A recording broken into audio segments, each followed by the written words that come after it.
നമസ്കാരം. മലയാളി വാർത്ത ഇൻസൈഡിലേക്ക് സ്വാഗതം. സംസ്ഥാനത്ത് വരും ദിവസങ്ങളിലും വരുന്ന മണിക്കൂറിലും അതിശക്തമായ മഴ തുടരുമെന്ന് കേന്ദ്ര കാലാവസ്ഥാ വകുപ്പ് മുന്നറിയിപ്പ് നൽകുന്നുണ്ട്. 24 മണിക്കൂറിൽ 204.4 മില്ലിമീറ്റർ കൂടുതൽ മഴ ലഭിക്കാൻ സാധ്യതയുള്ളതിനാൽ 8 ജില്ലകളിലാണ് റെഡ് അലർട്ട് പ്രഖ്യാപിച്ചിരിക്കുന്നത്. മാത്രമല്ല ഉരുൾപൊട്ടൽ, അതുപോലെ തന്നെ മിന്നൽ പ്രളയ സാഹചര്യം ഒക്കെ തന്നെ ഉണ്ടാകാനുള്ള സാധ്യതയുണ്ട് എന്ന റിപ്പോർട്ടുകൾ പുറത്തു വന്നു കഴിഞ്ഞു. പത്തനംതിട്ട, കോട്ടയം, ഇടുക്കി, എറണാകുളം, കോഴിക്കോട്, വയനാട്, കണ്ണൂർ, കാസർഗോഡ് എന്നീ ജില്ലയിലാണ് അതീവ ജാഗ്രത നിർദ്ദേശമായ റെഡ് അലർട്ട് നിലവിലുള്ളത്.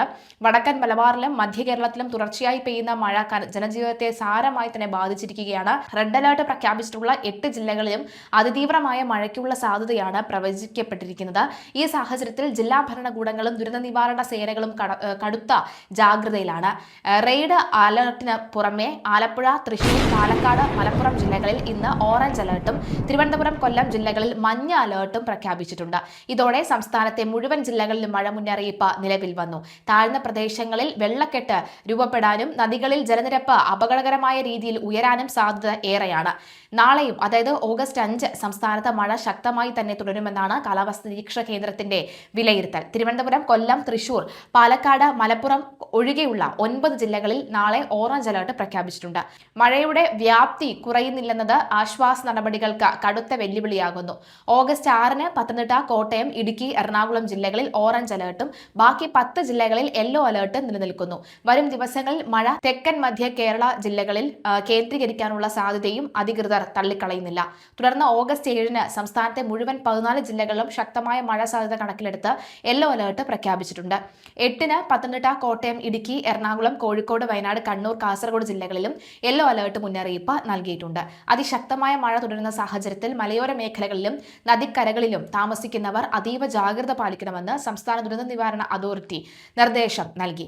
മലയോരങ്ങളിലേക്കുള്ള രാത്രികാല യാത്രകൾ പൂർണ്ണമായും ഒഴിവാക്കാനും ജില്ലാ ഭരണകൂടങ്ങൾ ഉത്തരവ് ഇട്ടിട്ടുണ്ട്. ഉരുൾപൊട്ടൽ, മണ്ണിടിച്ചിൽ, വെള്ളപ്പൊക്ക സാധ്യതയുള്ള മേഖലകളിൽ ഉള്ളവർ അധികൃതരുടെ നിർദ്ദേശാനുസരണം സുരക്ഷിത സ്ഥാനങ്ങളിലേക്ക് മാറി താമസിക്കേണ്ടതുണ്ട്. ക്യാമ്പുകളിലേക്ക് മാറാൻ നിർദ്ദേശം ലഭിക്കുന്നവർ അതിനോട് പൂർണ്ണമായി സഹകരിക്കണമെന്ന് ദുരന്ത നിവാരണ അതോറിറ്റി അഭ്യർത്ഥിച്ചു. പുഴകളിലും അരുവികളിലും ജലനിരപ്പ് അതിവേഗം ഉയരുന്നതിനാൽ തന്നെ നദികളിൽ ഇറങ്ങുന്നതും മീൻ പിടിക്കാൻ പോകുന്നതും പൂർണ്ണമായും നിരോധിച്ചിട്ടുണ്ട്. അപകട മേഖലകളിൽ വിനോദസഞ്ചാരത്തിന് വിലക്ക് ഏർപ്പെടുത്താനും തദ്ദേശ സ്ഥാപനങ്ങൾക്കും പോലീസിനും നിർദ്ദേശം നൽകിയിട്ടുണ്ട്. അടിയന്തര സാഹചര്യങ്ങൾ നേരിടാൻ താലൂക്ക് തലങ്ങളിൽ താലൂക്ക് കൺട്രോൾ റൂമുകളും സജ്ജമാക്കിയിട്ടുണ്ട്. വെള്ളപ്പൊക്കം, വെള്ളക്കെടുതി, മണ്ണിടിച്ചിൽ ഭീഷണിയുള്ള പ്രദേശങ്ങളിൽ നിന്ന് ജനങ്ങളെ മാറ്റിപ്പാർപ്പിക്കാൻ ആവശ്യമായ ദുരിതാശ്വാസ ക്യാമ്പുകൾ കണ്ടെത്താൻ റവന്യൂ അധികൃതർക്ക് നിർദ്ദേശം നൽകി.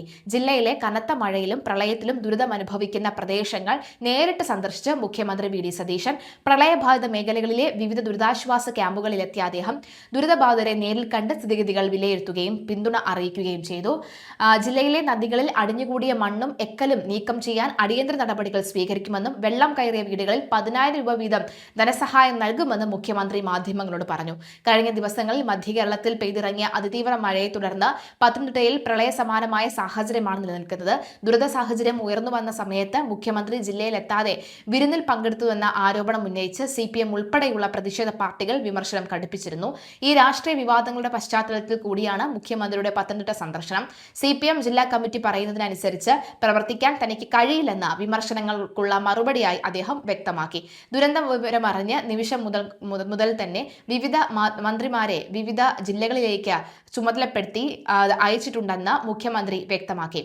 ജില്ലയിലെ നദികളിലെ മണ്ണ് നീക്കം ചെയ്യുന്ന കാര്യത്തിൽ അടിയന്തര തീരുമാനമുണ്ടാകും.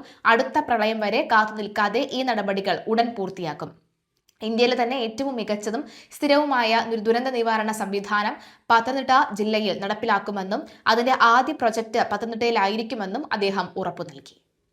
അദ്ദേഹത്തിന്റെ പ്രതികരണം കേൾക്കും. ഇതുണ്ടായ അപ്പോൾ മുതൽ ഈ ജില്ലയുടെ ചാർജ് കൂടിയുള്ള മന്ത്രി ശ്രീ PC വിശ്വനാഥിൻ്റെ സാന്നിധ്യം ഇവിടെ ഉണ്ടായിരുന്നു. MLA-മാരുടെ സാന്നിധ്യം ഉണ്ടായിരുന്നു. ജില്ലാ കളക്ടറുടെ നേതൃത്വത്തിലുള്ള ഉദ്യോഗസ്ഥന്മാരുണ്ടായിരുന്നു. ഇവിടെ 133 ക്യാമ്പുകൾ പ്രവർത്തിക്കുന്നുണ്ട്. അതിൽ 6400-ലധികം പേരുണ്ട് ക്യാമ്പിലുണ്ട്. തിരുവല്ല ഭാഗത്താണ് ഇപ്പോൾ കൂടുതൽ ക്യാമ്പുകൾ വന്നിരിക്കുന്നത്. ഇപ്പോൾ വെള്ളം ഇറങ്ങാതിരിക്കുന്ന പ്രശ്നം അവിടെയാണ്. ഇതുവരെയുള്ള നടപടിക്രമങ്ങൾ വിലയിരുത്തി സംസ്ഥാന സർക്കാർ പൂർണ്ണമായ അധികാരം ജില്ലാ ഭരണകൂടത്തിന് നൽകിയിട്ടുണ്ട്. എത്ര രൂപ വേണമെങ്കിലും ചെലവാക്കാനുള്ള അധികാരം കൊടുത്തിട്ടുണ്ട്.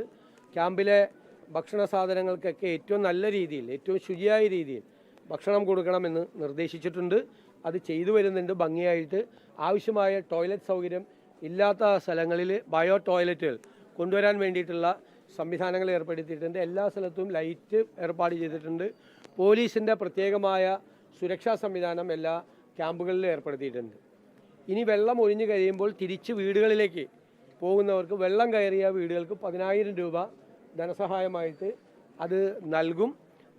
തീർച്ചയായിട്ടും ഇത് ഒരു പത്തനംതിട്ട ജില്ലയിൽ ഈ പ്രതിഭാസം വീണ്ടും ആവർത്തിക്കുകയാണ്. അപ്പോൾ 2018-ലെയും 19-ലെയും വലിയ പ്രളയത്തിന് ശേഷം ഉണ്ടായ കാര്യങ്ങൾ, അതിന് ശേഷമുള്ള ഒരു നടപടിക്രമങ്ങൾ സ്വീകരിക്കാത്തതിൻ്റെ ഒരു പ്രശ്നം കൂടിയുണ്ട്.